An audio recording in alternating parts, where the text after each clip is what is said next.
The sun hung low over the Alaskan coastline, casting a golden glow across the kelp forest that swayed gently in the cold, clear waters. The forest was a labyrinth of towering fronds, their emerald green hues shimmering in the fading light. Beneath the surface, the world was alive with movement. Tiny fish darted between the stalks, crabs scuttled across the rocky seabed, and sea urchins clung to the kelp, their spiny bodies glinting like dark jewels. This was the domain of Koa, a sea otter whose life revolved around the delicate balance of this underwater garden. Koa floated on her back, her thick fur glistening with droplets of seawater. In her paws she held a rock, which she used to crack open a stubborn clam. The rhythmic tapping echoed through the water, a familiar sound in this tranquil world, but today something felt off. The usual chorus of chirps and clicks from the fish and crustaceans was muted, replaced by an eerie stillness. Koa's sharp eyes scanned the kelp forest, her whiskers twitching as she sensed a change in the water's warmth. The first sign of trouble came in the form of a shadow. It loomed at the edge of the kelp forest, a dark, amorphous shape that moved with unnatural speed. Koa froze, her heart pounding as she watched the shadow grow larger. It was a sea urchin swarm, their numbers far greater than she had ever seen. They moved like a black tide, devouring everything in their path. Kelp, fish, even the crabs that tried to flee. The forest, once vibrant and teeming with life, was being stripped bare. Koa dove beneath the surface, her sleek body cutting through the water with urgency. She swam deeper into the kelp forest, searching for a safe haven. But the urchins were relentless, their spiny bodies scraping against the kelp stalks, leaving behind barren stems. The water grew murky with debris, and the once clear paths through the forest became a tangled maze. Koa's breaths came in short, panicked bursts as she navigated the chaos, her instincts screaming at her to escape. As she swam, Koa noticed something strange. The urchins weren't just eating the kelp. They were targeting the oldest, healthiest stalks, the ones that provided the most shelter and food for the forest's inhabitants. It was as if they were being driven by something more than hunger. Koa's unease deepened as she realized the scale of the destruction. The kelp forest, her home, was dying. The tension in the water was palpable. Fish darted past Koa in a frenzy, their scales flashing like silver arrows. A lone octopus, its tentacles flailing, scrambled to escape the advancing swarm. Even the larger predators, like the wolf eels and lingcod, seemed wary, their usual confidence replaced by hesitation. Koa's instincts told her to flee, but something held her back. This was her garden, her sanctuary. She couldn't abandon it. As the sun dipped below the horizon, the kelp forest was plunged into darkness. The only light came from the bioluminescent plankton that flickered like tiny stars in the water. Koa floated near the surface, her mind racing. She needed a plan, but the urchins were too numerous, too relentless. Just as despair began to creep in, she noticed a faint glow in the distance. It was coming from a cluster of kelp stalks that the urchins had avoided. Intrigued, Koa swam closer. The glow grew brighter as she approached, revealing a strange sight. The kelp here was different. Its fronds were thicker, its color a deeper green, and nestled among the stalks were dozens of sea otters, their eyes reflecting the soft light. They moved with purpose, using rocks to dislodge the urchins from the kelp and tossing them into a deep crevice in the seabed. Koa watched in awe as the otters worked together, their movements precise and coordinated. This was no ordinary kelp forest, it was a sanctuary, a hidden refuge where the otters had learned to fight back. Koa joined the effort, her paws working tirelessly to clear the urchins. The other otters accepted her without hesitation, their shared goal uniting them. As the night wore on, the swarm began to thin, the urchins retreating from the otters' relentless defense. But just as Koa began to feel a glimmer of hope, a new threat emerged. From the depths of the crevice, a massive shape began to rise, It was a giant Pacific octopus, its tentacles unfurling like living shadows. The otters scattered, their chirps of alarm echoing through the water. Koa's heart raced as the octopus loomed over her, its eyes gleaming with intelligence. But instead of attacking, it reached out with one tentacle, gently placing a large glowing urchin into Koa's paws. The urchin pulsed with light, its spine soft and pliable. Koa realized with a start that this was no ordinary urchin. It was a guardian, a creature that had been protecting the kelp forest all along. The octopus, too, was a protector, its presence a deterrent to the swarm. Together, they had maintained the balance of the ecosystem, hidden from the world above. As dawn broke, the kelp forest began to recover. The urchin swarm had retreated, and the otters returned to their usual routines. Koa floated on her back, the glowing urchin cradled in her paws. She felt a deep sense of connection to this place, a realization that she was part of something much larger than herself. The garden was not just a home, it was a living, breathing entity, and she was its caretaker. The story ends with Koa releasing the glowing urchin back into the kelp forest, its light fading as it disappeared into the depths. The water was calm once more, but Koa knew that the balance was fragile. She would remain vigilant, ready to defend her garden against whatever threats might come. And as the sun rose over the Alaskan coastline, the kelp forest shimmered with renewed life, a testament to the resilience of nature and the creatures that called it home. Koa lingered near the surface, her dark eyes scanning the kelp forest below. The morning light filtered through the water, casting dappled patterns on the seabed. The forest seemed quieter now, the frantic energy of the previous night replaced by a tentative calm. But Koa's instincts told her the peace was fragile. The glowing urchin and the giant octopus had driven the swarm back, but for how long? She could still feel the lingering unease in the water, a subtle shift that made her fur bristle. She dove beneath the surface, her sleek body gliding effortlessly through the kelp. The forest was scarred. Bare stalks stood where lush fronds had once swayed, and the usual chorus of life was muted. Koa's sharp eyes caught movement in the distance, a group of sea urchins, smaller now, but still clinging to the kelp. She swam closer, her paws ready to pluck them from their perches. But as she reached out, a shadow passed overhead, blocking the sunlight. Koa froze, her heart pounding. The shadow was massive, its outline unfamiliar. She tilted her head upward, her eyes narrowing as she tried to make sense of the shape. It wasn't a predator, it was something else, something unnatural. The shadow moved slowly, its edges sharp and angular. Koa's breath caught in her throat as she realized what it was: a boat. The sound of the engine was muffled by the water, but the vibrations reverberated through Koa's body. She had seen boats before, but they had always kept their distance, their presence a distant hum on the horizon. This one was different. It was close.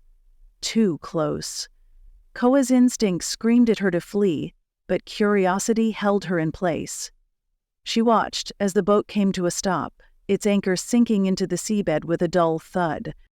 Moments later, something plunged into the water, a net, its mesh wide and menacing. Koa's eyes widened as the net unfurled, its weighted edges dragging it downward. It moved with purpose, sweeping through the kelp forest like a predator. Fish darted in every direction, their panic palpable. Koa's heart raced as she realized the net was heading straight for her. She twisted her body, propelling herself deeper into the kelp. The net was fast, but Koa was faster. She wove through the stalks, her movements fluid and precise. The net grazed her tail, the rough mesh scraping against her fur. Koa's lungs burned as she pushed herself harder, her instincts driving her forward. Just as she thought she was clear, the net snagged on a cluster of kelp, its momentum slowing. Koa seized the opportunity, darting into a narrow crevice in the rocks. From her hiding place, Koa watched as the net continued its relentless advance. It swept through the kelp forest, trapping everything in its path: fish, crabs, even a young octopus that had been too slow to escape. Koa's chest tightened as she realized the scale of the destruction. This wasn't just a threat to her garden, it was a threat to the entire ecosystem. The boat's engine roared to life again, and the net began to rise, its bulging contents a grim testament to its efficiency. Koa's eyes followed it as it disappeared into the boat's hold. The water grew still once more, but the silence was heavy with loss. Koa emerged from the crevice, her body trembling with a mix of fear and anger. She swam through the ravaged forest, her paws brushing against the broken stalks and empty shells. The garden she had fought so hard to protect was being stripped away, piece by piece. As the day wore on, Koa noticed something strange. The glowing urchin, the one the octopus had given her, was no longer in her paws. She searched the area frantically, her movements growing more desperate with each passing moment. Finally, she spotted it, nestled among the roots of a kelp stalk, its light faint but steady. Koa's relief was short-lived, however, as she realized the urchin was surrounded by a cluster of its darker, spiny counterparts. They were closing in, their movements slow but deliberate. Koa's mind raced. The glowing urchin was the key to maintaining the balance of the forest, but it was vulnerable. She needed to protect it, but how? The swarm was too large, and the boat's presence had disrupted the natural order. Just as despair began to creep in, a familiar shape emerged from the shadows. The giant octopus. Its tentacles moved with purpose, gently pushing the dark urchins away from the glowing one. Koa watched in awe as the octopus worked, its movements precise and deliberate. But the octopus wasn't alone. From the depths of the kelp forest, more sea otters began to appear. They moved with a sense of urgency, their paws working tirelessly to clear the urchins. Koa joined them, her exhaustion forgotten, as she focused on the task at hand. Together, they formed a protective circle around the glowing urchin, their combined efforts driving the swarm back. As the sun began to set, the kelp forest was bathed in a soft golden light. The otter's efforts had paid off. The swarm had retreated, and the glowing urchin was safe. But Koa knew the battle was far from over. The boat's presence had disrupted the delicate balance of the ecosystem, and the urchins were just one of many threats. She floated on her back, her eyes scanning the horizon. The boat was gone, but its impact lingered. Koa's thoughts turned to the future. The garden was resilient, but it needed help. She couldn't protect it alone. As the first stars appeared in the night sky, Koa made a decision. She would seek out the other otters, the ones who had fought alongside her. Together they would defend the kelp forest, not just from the urchins, but from the larger threats that loomed on the horizon. The story ends with Koa swimming toward the distant glow of the sanctuary, her determination unwavering. The kelp forest was more than just a home. It was a living, breathing entity, and she was its guardian. As the waves lapped against the shore, the forest whispered its gratitude, a silent promise to endure. And in the depths of the ocean, the glowing urchin pulsed with light, a beacon of hope in an uncertain world. Koa swam steadily toward the sanctuary, the faint glow of the kelp forest guiding her through the darkening waters. The other otters followed, their movements synchronized as if they shared a single purpose. The sanctuary was a hidden haven, a place where the kelp grew thicker and taller, its fronds swaying in a rhythm that seemed almost alive. Here, the water was clearer, the currents gentler, and the sense of peace palpable. But even in this refuge, the scars of the recent turmoil were visible. Bare patches where kelp had been stripped away, and the lingering presence of sea urchins clinging stubbornly to the edges. Koa floated at the center of the sanctuary, her paws resting lightly on the glowing urchin. The other otters gathered around her, their eyes reflecting the soft light. There was no need for words. Their shared experiences had forged a bond stronger than any language. Koa's gaze swept over the group, taking in their determined expressions. They were ready to fight for their home, but they needed a plan. The giant octopus emerged from the shadows, its tentacles curling gracefully as it approached. It hovered near Koa, its intelligent eyes studying her. Koa tilted her head, a silent question in her gaze. The octopus responded by reaching out with one tentacle, gently touching the glowing urchin. The urchin pulsed brighter, its light spreading through the water like a ripple. Koa felt a surge of understanding. The urchin was not just a guardian, it was a beacon, a symbol of the forest's resilience. The otters began to move, their actions purposeful. Some dove deeper into the kelp, using rocks to dislodge the remaining urchins. Others swam to the edges of the sanctuary, keeping watch for any signs of the swarm's return. Koa stayed near the glowing urchin, her paws working tirelessly to clear the area around it. The octopus joined her, its tentacles moving with precision as it plucked urchins from the kelp and tossed them into a deep crevice. As the night deepened, the sanctuary began to recover.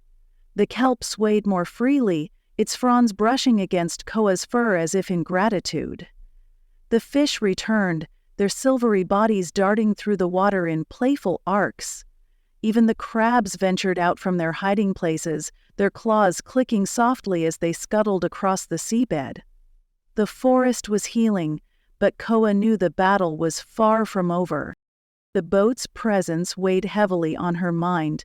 It had come once, it would come again. And each time it did, the balance of the ecosystem would be threatened. Koa's thoughts turned to the humans, their machines, their nets, their disregard for the delicate web of life. She didn't understand their motives, but she knew their actions had consequences. The otters couldn't fight them directly, but perhaps there was another way. Koa's eyes fell on the glowing urchin. Its light was steady now, a quiet reminder of the forest's strength. She remembered the octopus's gesture, the way it had entrusted her with the urchin. It was a symbol of hope, but also a call to action. Koa knew what she had to do. She swam to the edge of the sanctuary, the glowing urchin cradled in her paws. The other otters followed, their movements silent but purposeful. The octopus lingered behind, its tentacles brushing against the kelp as if in farewell. Koa paused at the boundary of the sanctuary, her eyes scanning the dark waters beyond. The boat was out there, somewhere, and with it the threat of more destruction. Koa took a deep breath and dove into the open water, the glowing urchin held tightly against her chest. The other otters fanned out around her, their bodies forming a protective circle. They moved as one, their movements fluid and deliberate. The journey was long, the currents unpredictable, but Koa's determination never wavered.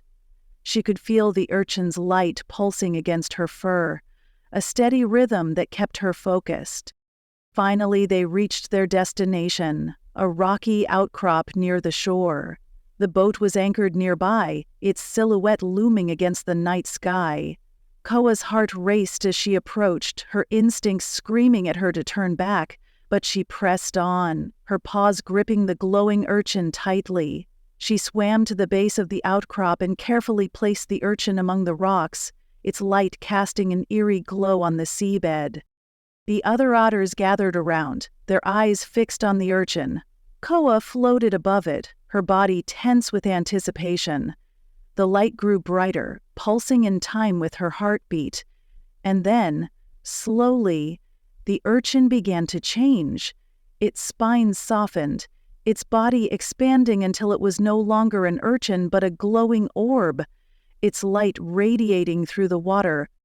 The boat's engine roared to life, the sound reverberating through the water. Koa's breath caught as the net plunged into the sea, its mesh glinting in the orb's light. But this time the net didn't move. It hung in the water, its edges trembling as if caught in an invisible current. The otters watched in awe as the orb's light spread, enveloping the net and the boat above. The engines sputtered and died, the vibracios fading into silence. Koa's chest swelled with a mixture of relief and triumph. The glowing orb had done its work, disrupting the boat's machinery and halting its destruction. But the victory was bittersweet. The orb's light began to dim, its energy spent. Koa swam closer, her paws brushing against its surface. It pulsed once, weakly, before dissolving into the water, its light fading into the darkness. The otters lingered for a moment, their eyes scanning the now still boat. Then, as one, they turned and swam back toward the sanctuary. The journey was quiet, the weight of what they had done settling over them. Koa's mind raced with questions. Would the boat return? Would the humans find another way to disrupt the balance? She didn't have the answers, but she knew one thing for certain: the otters would be ready. As they approached the sanctuary, the kelp forest greeted them with a gentle sway, its fronds brushing against their fur as if in welcome. The giant octopus emerged from the shadows, its tentacles curling around Koa in a silent embrace. The other otters dispersed, their movements slow but purposeful. The forest was safe. Koa floated near the surface, her eyes scanning the horizon. The first light of dawn painted the sky in hues of pink and gold, its reflection dancing on the water. The kelp forest stretched out beneath her, its emerald fronds shimmering in the morning light. It was a place of beauty and resilience, a testament to the strength of nature and the creatures that called it home.